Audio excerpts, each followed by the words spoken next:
ਆਢੀ ਔਖੀ ਅਣ ਬਣਦੀ ਹੈ ਵੱਲ ਉਹ ਯਾਰੀ ਵਿਕ ਵੇਂਦੀ ਹੈ।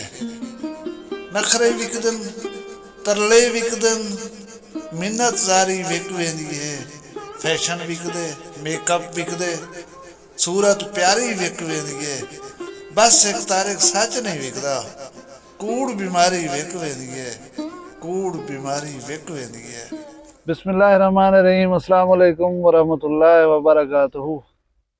26 रबीउ सानी 11 नवंबर की तारीख 26 ही कच्चे की तारीख ते अज दी मार है हफ्ते की छण छण दी। मैं वखरी गाल घेन ते मुमताज़ तारिक तुहाडी खिदमत च हाज़िर हां। उम्मीद करना तुसीं सारे सज्जन खैर सलाह दे नाल हो। सब कने पहले तुहाडा ढेर सारा शुक्रिया, तुसीं दुई कीतियां और मैं खैर नाल गया, खैर नाल बल आया। अलहमदुलिल्लाह सुम्मा अलहमदुलिल्लाह शादी की तारीख तय कर गई दिसे। साडी 9 दिसंबर को निकाह होसी और 10 दिसंबर को इंशाअल्लाह वलीमा होसी। जिमें मेरे वंजण आवन वास्ते दुई मंगे ने और मैं खैर खुशी नाल वल आया, इवें दुई मंगते रहे वसो कि अल्लाह ये खुशी जरी है साकू खैर नाल नसीब करे और कोई मुश्किल मसला ना आवे। बी गाल है असां उड़े रुझे वधे रह गयूं। विलाक शिलाक तो दिखाए इनसे, लेकिन मेरा ख्याल है वो तो पसंद कहनी है, क्योंकि व्यूज दसेंदन कि ये चीज़ तो पसंद आई है या नहीं आई। ई दौरान वेला मुंडा साहब की शादी है, उन्हें उत्ते बड़े बाबा फड्डे चलते पन ये वो, लेकिन साडा फड्डे नाल कोई ताल्लुक नहीं। लेकिन वेला मुंडा एक सैलीब्रिटी है, वो जिंदगी का एक नवा सफ़र शुरू किया। हक बनते कि मुबारकबाद दी वजे। और मैं मुमताज़ तारिक वखरी गाल दे तरफों वेला मुंडा शहजाद मलाना को मुबारकबाद भी देसा और दुआ भी करना पाया कि अल्लाह करे उन्हें दा जरा नवा जिंदगी का सफ़र है ये बखैर खूबी जरा सर अंजाम पावे। शो ऑफ पाऊँ की बहन कितने का साकू जहेज दिता गए, कितना कीमती दिता गए, इवन के फ्रिज ने मॉडल ही दसाए गए। बाहर हाले हर कहीं अपनी अपनी नेचर होंगी है। तो भला है कि यार हो ना उमर शेख, उनका बड़ा फड्डा चलता पाया। तो पीछे जरा है असा चाहे यूट्यूबर को जरा है ना वो टॉपिक मिल वेंदे उन्होंने तो गुफ्तगू करन दा। मैं सब कने पहले तो ये दसा देवां कि इत्थां यारियां भी विकण दे वास्ते लगदियां पिया होईयां, इत्थां झेड़े भी विकण दे वास्ते लगदे पे होंदन, इत्थां मशहूर थीवण वास्ते और कमावण वास्ते बंदे अपने जिस्म दिखेंदे पे होंदन, इत्थां सुणप अपना अपने अंदाज, अपने नाज, अपने नखरे, अपने सारे राज बंदे ही वास्ते देने बैठे होंदन कि 4 पैसे इन्हां दे विचों कमा के ना। हुण असां जे सादा दिल लोग जरे या इन चीज़ें ते बिलीव नहीं रखते। असा हुण हर्ट ही से जेरे लोग उमर शेख को मतलब लाइक करेंदन, फॉलो करेंदन, उन्हें कोई गाल अच्छी ना पे लगती उसी कि वो बंदा जैको असा लाइक करें उनको हर्ट किते वेला मुंडा ने। वेला मुंडा वाले जेरे चाहन वाले वो उमर शेख को लाइक ना पे करेंदे उसन कि यार देखो हुण कल यारी है तो सारा कुछ ठीक है, अज कोई थोड़ी जी कस जो लगी है वो बंदा हुण साडे वेला मुंडा को जरा है वध घट अलेंदा पे या उन्हें गिले करना पे या शिकवे करना पे। मैं जिमें आ गया इतना कुछ है हकीकत दे उते मबनी कहना है। अगर उन्हें यारी लाई है एक दूजे दे आए हैं करीब, वो ही वास्ते आए हैं कि एक बंदे को प्रमोट करना हा दूजे बंदे दे आसरे दे नाल। और हमेशा जी प्रमोशन होंदी है या कहीं दा आसरा सहारा होंदे ई दुनिया दे विच फी सबीलिल्लाह कुछ नहीं होंदा। कोई आखे कि ई नहीं होंदा उनके नाल मैं इतफाक कम अज कम नहीं करना। उन्हें एक बेगू दीते की दे सैटलमेंट थी है, जितने मुआहदा थे वो मुआवजा मुके वो वेला मुंडा ने गिद्धे उमर शेख ने दिते। अच्छा उनका वाला मफाद ही थे असाकू तो मैं जिमें आदा ना असा तो हाली 7000 सब्सक्राइबर्स से पहुंचे। उनके उमर शेख दे पता नहीं कितनी सब्सक्राइबर्स थे गन, ही वजह नाल थे गन ना। वेला मुंडा उथा पेयर थे उनकी वीडियो से चाहता प्रमोशन आई तो आको जंप लगा गए। अच्छा वो मुआवजा तुहाडा थी गया खरा। हुण हुण मैं 100% सैटिस्फाइड हाँ कि ये जरा झेड़ा लगा खड़े ये भी आप दिगान मुंज न लगा खड़े कि इतनी जाड़े झेड़ा चले सूँ वला होने बाद ठाही करे सूँ, ठाही करने के बाद जरा है वला कई जाड़े विला कट्ठे बने सूँ वला ही दे शायद मुआवजा तय थी गया उसी हाल ये सारे एक बे को एटीट्यूड दिखेंदे बैठन ओबा भी खेल खेलते वीडियो बनेदा बैठे ओबा भी खेल खेलते वीडियोस बनेदा बैठे असां तुसां जज्बाती थींदे पियूं असां इन ॻाल्हि जे उत्ते जज्बाती थींदे बैठूं चलो साडी अपनी समझ उन्हां दी अपनी समझ इवें हुण अलीज़ा शहर है कोई पता कह नहीं रियलिटी क्या है तुसां असां उन लोगों कने दूर हूं असां ना उन दे करीब हूं असां कैसे जानते थिया क्या है और हकीकत है ही क्या हुण अलीज़ा शहर के टॉपिक के उत्ते एक दो वीडियो असां भी बनवाइन लेकिन साकू डा नहीं आंदा उस्ताद साहब गया तो मुरली वामणी डा नहीं आई वही नाग हन बीन ते नहीं है बीन दे उत्ते नाग नहीं आंदा मुरली दे उत्ते आंदा जरा मुरली सही वजह सी नाग होंदी सुर दे उत्ते जरा औसी भी सही खेड सी भी सही पकड़ी सी भी सही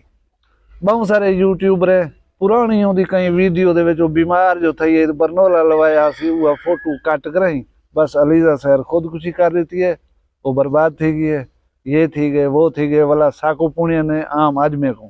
कि देखो सही तुसा उनके पिछो लगो लगो आखिर गरीब को मरवाए वे मैं हूँ जड़ी आख्या है या भला मर जा का नहीं राजा मरे जा राजा बंदे को आप क्या नहीं मर जा राजा वो कह नहीं मुई अच्छा हुण उनकी शादी करवाई खड़ा कोई वीडियो गोल की दिन उन्हें सेरे पाती खड़ी है या आजकल सारा कुछ बना गिनना मुमकिन है अच्छा वो जो फोटो गोल करें वो सेरे भी पवेंदी है आप सेरे पाती खड़ी है माला पाती खड़ी है ऐसी उन्होंने शादी थी गई है ये हूँ लड़के दे नाल थी गई है जेरा लड़का इन वीडियो लीक करने दे विच मुलव्वस आ अल्लाह को इल्म थया क्या है अच्छा मैं अगले एक वीडियो देता पाया मैं उन्होंने वेला मुंडा की बीवी दिखाल दी है ऐसी वेला मुंडा की बीवी है ऐसी उन्हें ना है ऐसी फिलानी गाल है पता नहीं लोगों के बेडरूम से झांकण की क्या जरूरत है क्या तुक बनती है हाँ ठीक है कोई लॉजिक नाल गाल है उनको डिस्कस करो उनकी भी एक लिमिट रखो हद कने अगू से जरा पेहण उनको मैं कम अज कम ठीक कह भी समझेगा ये यूट्यूब की दुनिया इस किस्म की है इन उत्ते हर चीज़ बराए फरोख्त है और जिमें एक कलाम ही आया कि हर चीज़ यहाँ बिकती है बोलो जी तुम क्या क्या खरीदोगे इतना हर शय बिकती है इतना चेहरे दे उत्ते मुस्कान विकदी है इतना गालम गलोच विकदी है कोई मैकू गाल कढेंदे मैं वाला उनको गाल कढेंदा ये मंदे भी विकदन विलाग बनदन हुने दे उत्ते टॉपिक चल पौंदे मेरा विलाग ही चलसी कि मां को मंदे करदा पिया उंदा विलाग ही चलसी कि मैं को मंदे करदा पे एक बेदी गीबत है जरी गिल है जरा वो भी इतना विकदा पिया होंदा है इतना चेहरे दे उत्ते मुस्कुराहट ही विकदी पई होंदी है इतना सादगी विचेंदे लोग सादगी ऐसी देखो शोदा कितनी भोला भाला है गरीब है निमाणा बंदा है जिमें अलीज़ा शहर सीधी सादी सी पिंड दी कुड़ी है वो सीधी सादी जितना हाई वही हर कहीं नजर पई है अच्छा इवें मतलब है लोग अपना नखरा विचेंदे पान अपनी शक्ल और सूरत विचेंदे पान अपने बॉडी पार्ट्स को केरे एंगल नाल दिखावने ते विकसन ये फन लोगों ने है पिया जिन्हें चेहरा नहीं विकदा वो अपनी बैक साइड विचेंदे पान जिंदी जबान को कोई लज़त कह नहीं वो कशबी दिखाल करें मतलब अर्निंग करें पान ये पूरी कैमरा लाइट्स साउंड ये जी दुनिया है पूरी फेक है मेरा दिल पर इंदे उत्ते गाला भोला आदमी जज्बाती थी सी इंदे नाल जज्बाती वाबस्तगी रखसी मैं बहुत सारे बंदे डिठन जरे टीवी उत्ते ड्रामा या फिल्म दे बैठे होंदन कोई यो जहाँ अलमनाक सीन आ वने तो छो इतनी हसास होंदन कि रोवण पे वञनि हुण हुन को कौन समझावे कि बाबा ये जरा देदा बेटे ये हकीकत नहीं ये या फिल्म है या ड्रामा है बस अगर ये चीज़ दे उते नुकसान असा को देगा सिर्फ डेरा गाजी खाने लोगों को ये चीज़ देगी है क्योंकि असा को सीरियस चगिनू तैं टिकटॉक दे उते वीडियो बनाइए मैं कोई ये आखी मैं तो मिल सा हूँ बस पीछे मैं तो गुजारिश करा कि हर चीज़ का एक पॉजिटिव और नेगेटिव रूप है हूँ मैं तो गुजारिश करा कि बंदूक बनाई जाने जन गन ईजाद थी है ना इनको इस वास्ते कहना ईजाद किया गया कि एक बंदा चैसी बे को ठोक देसी इनको इस वास्ते बनाया गया कि इंसान दे उते वो चीज़ा वो जानवर वो दरिंदे जेरे इंसान दे उते हावी हैं और उन्हें को हाथ नाल या इंसानी ताकत नाल रोकन मुमकिन कह नहीं ये बला दे विच गोली पा कर हूँ कुछ मरे सो मर पौसी तुहाडी जान बच वैसी हुण इहदा मुस्बत पहलू जरा वो इहो आ अगर सोशल मीडिया का मुस्बत पहलू देखना हुए तो अरब स्प्रिंग की स्टडी करो उन्हें लोगे किवें सोशल मीडिया को यूज़ कर करें 35 साल कने ਜਿਹੜੇ ਹੁਕਮਰਾਨ ਰੂਲਿੰਗ ਕਰਨੇ ਪੈਣ ਆਪਣੇ ਮਮਾਲਿਕ ਦੇ ਵਿੱਚ ਉਹਨੇ ਨੂੰ ਰੁਕਣ ਦੇ ਉੱਤੇ ਮਜਬੂਰ ਕਰ ਦਿੱਤਾ ਹੈ। ਅਸਾਂ ਬਸ ਪੂਜੇ ਦੇਣ ਵਾਸਤੇ ਇੱਕ ਬੇ ਕੋ ਦੱਸੇ ਦੇ ਬੈਠੋ ਉਹ ਮੇਰੇ ਖਿਲਾਫ ਵੀਡੀਓ ਬਣਾਈ ਹੈ, ਮੈਂ ਉਹਦੇ ਖਿਲਾਫ ਵੀਡੀਓ ਬਣਾਈ ਹੈ। बस पीछे थोड़ा जहाँ सीरियस जरे वाले काम था बंदूक चाक रही एक बे दर ते पहुंच गया उसे बोला वीडियो उठाई भी बनती पी होंगी अदा मैं तेरे दर ते आया ना जवान ही प्यू का पुत्र बाहर निकला उनके नतीजे दे पीछे नुकसानात ही थी। मैं जिमें तो दसिया असां हमेशा नुकसानात ही चाहते नहीं चीज़ कने ना इसका पॉजिटिव इस्तेमाल असां सीख सकियूं ना ई कने असां मुफाद चवण सीख सकियूं। बस असां सोचे साडी धी भेण ने सोच के दे गई तो मैं जिस्म दिखले सा इहदे उते मैं सौड़े कपड़े पा करें या मुखसर कपड़े पा करें उसां लोग देखसन में कोई इनकम थी सी इहदे उते मैं कहीं गिला करे सा कहीं को मंदे कढे सा भला मेरी वीडियो को लोग देसन व्यूज औसन तो मैं पैसे मिलसन। इहदे उते मैं कूड़ मरे सा मैं कंहिं बणिया वधारा सा घर तोड़े बाल तवे को फीता बनाई वधन कोई मसला काहे नहीं। मैं जले वीडियो उते आवां या लोगों के सामने आवां ऊँ भले एक धोती हुई जैकेट ही होवे मेरा कपड़े का काटन का जोड़ा ही होवे टुरई बाह खिंडात है ये मेरी कामयाबी का राज है। असा ई चीज़ को ई इस्तेमाल करन सीखियो। बहरहाल तो ढेर सिर नहीं खंदा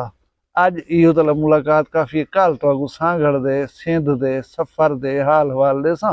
कुछ नवी गाली हैं मेरे कने तुसा इंतजार करे सो कल वाली वीडियो का अपना ढेर सारा ख्याल रखा है मैं को दुई याद रखा है जिंदे उस कल भी एक वक्री गाल मिलसूँ फिलहाल इजाजत दो। अल्लाह हाफ़िज़।